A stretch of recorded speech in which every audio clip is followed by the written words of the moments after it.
Sinaï 2024, venez et laissez la lumière du Père vous éclairer. Shalom, shalom à tous, soyez tous bénis, vous qui nous suivez sur cette plateforme, et nous bénissons le Seigneur pour la grâce qu'il nous a fait de pouvoir participer à Sinaï 2024. Je suis le révérend pasteur Djati Antoine, pasteur de l'église de Béago, qui est située à Yopougon, non loin du palais. Donc j'ai été orateur à Sinaï hier pour le 20e jour de jeûne et aujourd'hui pour le 21e jour de jeûne.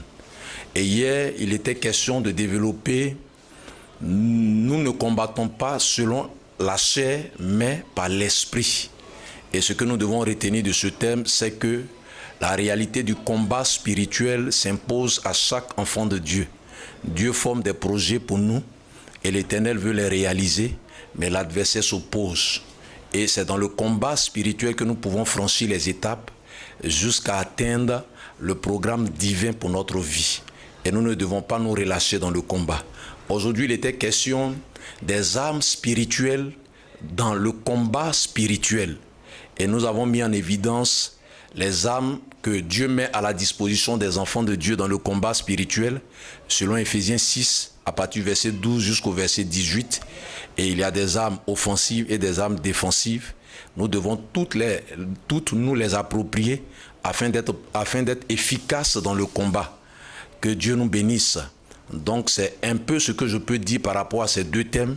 Et le Seigneur aussi nous a assistés dans la prière. Ce que je peux donner comme recommandation à ceux qui nous suivent, à tous nos bien-aimés dans la foi, c'est que au terme de ce programme, de cette semaine de combat, le combat ne s'arrête pas. Le combat continue. Nous devons persévérer dans le combat, car c'est au bout de l'effort que se trouve la récompense. Donc j'encourage les uns et les autres à persévérer dans le combat spirituel jusqu'à ce que l'ennemi soit totalement terrassé. Que le Seigneur vous bénisse et que sa grâce soit sur vous.